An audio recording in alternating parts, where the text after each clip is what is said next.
Welcome to the Deep Dive, where I uploaded my transcript for the podcast and have two AI hosts talk about it. They may go into more depth than I went into. So without further ado, here's the Deep Dive. Hey everyone, welcome back to the Deep Dive.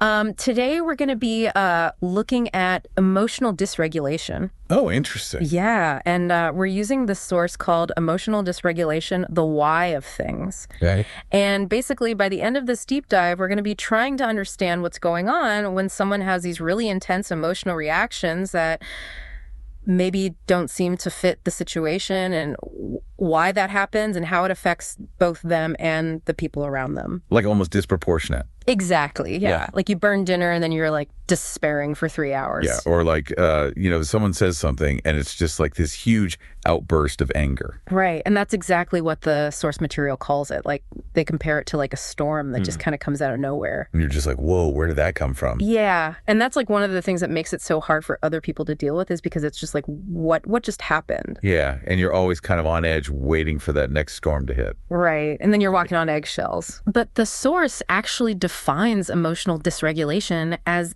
inability to manage or control emotional responses in a way that fits the situation. So it's not just that you're feeling big emotions, it's that they're out of proportion to what's going on. Right. Because we all feel, sadness and anger and joy. Of course. It's part of being human. Fun. But it's when it's just so intense and so out of whack with this situation that it becomes a problem. Right. And I think that's what's so hard for people to understand, is that it's not just that the person's being emotional. Right.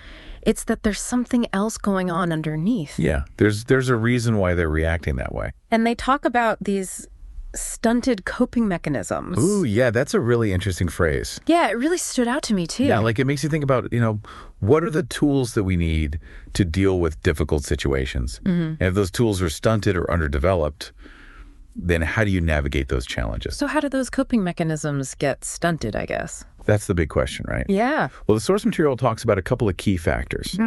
And one is early experiences.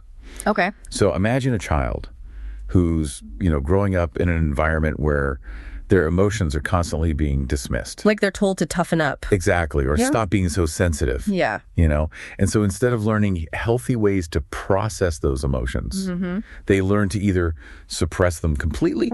Or even like exaggerate them to get their needs met. Exactly. It's like they're not being given the tools to understand and express their emotions in a healthy way. Right. And so those early experiences can create these really ingrained patterns of emotional response that follow them into adulthood. Exactly. And the source material also talks about the impact of trauma. Right. Trauma can play a huge role as well. And how does trauma kind of like fit into that picture? Well, when someone experiences a traumatic event, whether it's a single event or something ongoing, their brain can get stuck in this survival mode. And so it's all about, immediate safety.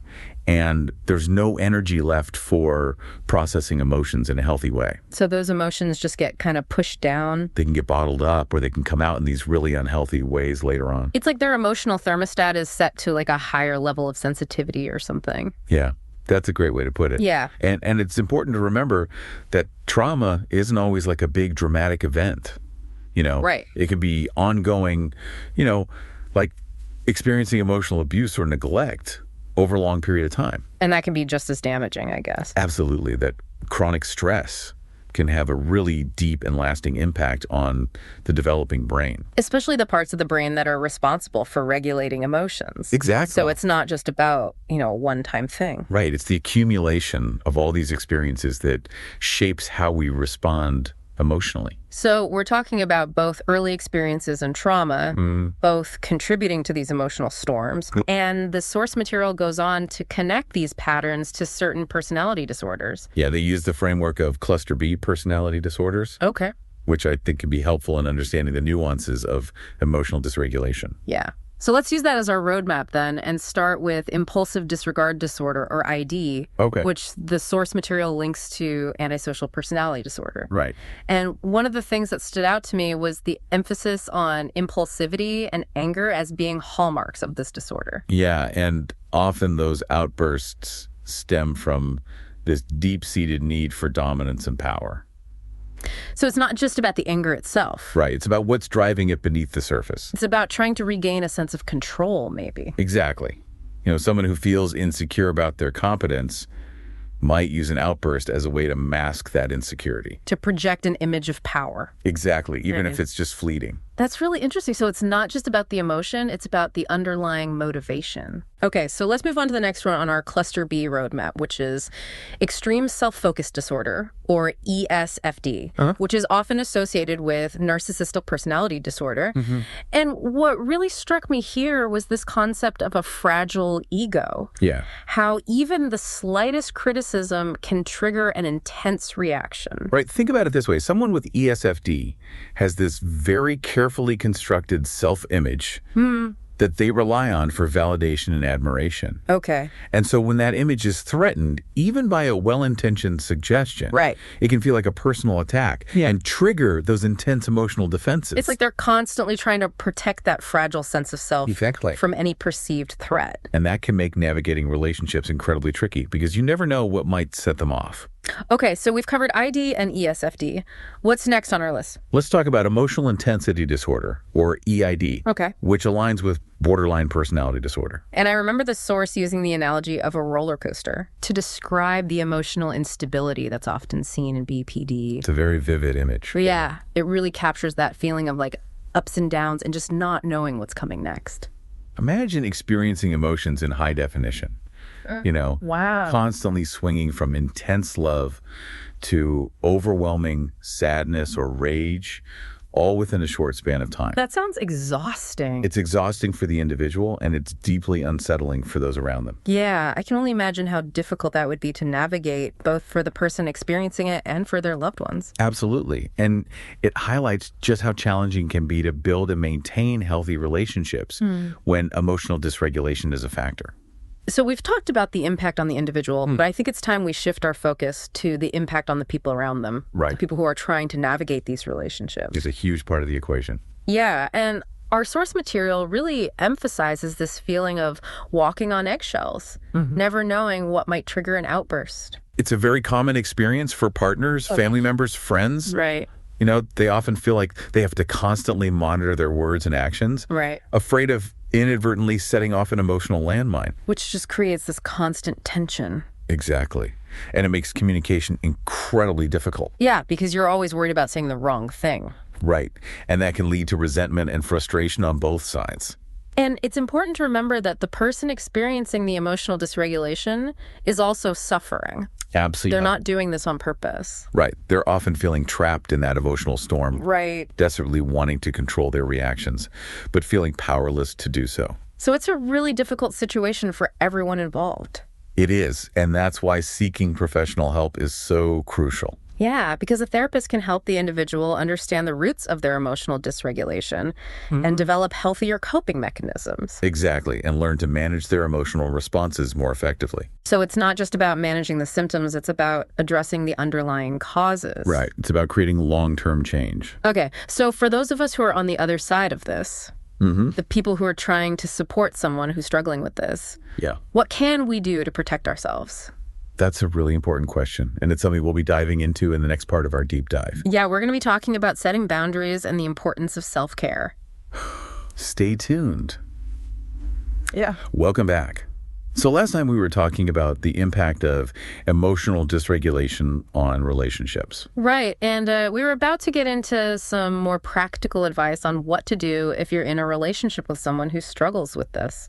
Yeah, we were talking about setting boundaries. Right, but before we get into that, I think it's worth circling back to those stunted coping mechanisms that we touched on earlier. Yeah. Because I think understanding why those reactions are happening is so important for figuring out how to navigate them. So the source mentions that early experiences can be a big factor, but it doesn't really go into much detail about how that actually works. Right. So can you shed some light on how those early experiences shape our ability to regulate our emotions? Sure. So think about it this way. A young child is experiencing this huge range of emotions. but they don't have the tools or the language to really understand or express them properly. Right. They don't even know what they're feeling half the time. Exactly. And now imagine the child's caregivers are constantly dismissing those emotions. Telling them to toughen up or stop being so sensitive. Right, exactly. And so instead of learning healthy ways to cope with those feelings, Yeah. they learn to either suppress them entirely or maybe even exaggerate them to get attention. It's like they're not being taught how to use their emotional toolbox. Exactly. And those patterns can become so deeply ingrained. Yeah, it makes sense. Like, if a kid learns that the only way to get their needs met is by having a meltdown, then that's what they're going to do. Right. It becomes their go-to coping mechanism. So it's almost like those early experiences create a blueprint for how they respond to challenges later in life. Yeah, that's a good way to put it. But then the source also mentions trauma as a potential root cause. Right. And I'm curious how that fits into the picture. Well, trauma can have a profound impact on the developing brain, Okay. especially the parts that are responsible for emotional processing. When someone experiences a traumatic event, their body goes into survival mode. Right. Fight or flight. Exactly. And all the focus shifts to immediate safety. Okay. There's no energy left for processing emotions in a healthy way. So those emotions might get bottled up or expressed in unhealthy ways down the road. Exactly. Trauma can also lead to a heightened sense of threat, Okay. which can make someone more likely to perceive danger. Even when there isn't any. Right. Or to feel overwhelmed in situations that other people might find relatively benign. It's like their emotional alarm system is always on high alert. Yeah, that's a great way to put it. And it's important to remember that trauma isn't always a single catastrophic event. Right. It can be ongoing, like experiencing emotional abuse or neglect over a long period of time. Exactly. That kind of chronic stress can really take a toll on someone's emotional well-being. So the impact can be cumulative. Exactly. So we're talking about early experiences in trauma, both contributing to these intense emotional reactions. Right. And because those responses are often rooted in the past, they can seem completely disproportionate and confusing to the people around them. Right. It's like they're reacting to something that happened years ago, not to what's actually happening in the present moment. Exactly. Which makes it all the more difficult to deal with. It does. But what about the impact on the person who's struggling with this themselves? Yeah, it can be really isolating and distressing. I bet. Imagine feeling constantly overwhelmed by your own emotions. You know that your reactions are causing harm to your relationships. Right. But you feel powerless to change them. Yeah. It sounds like a really painful and frustrating cycle to be stuck in. It is, and that's why seeking professional help is so crucial. Okay, so what can a therapist do to help? Well, a therapist can help the individual understand the underlying causes of their emotional dysregulation. Okay. They can help them develop healthier coping mechanisms. So they have other options besides just exploding. Exactly. And they can teach them how to manage their emotional responses more effectively.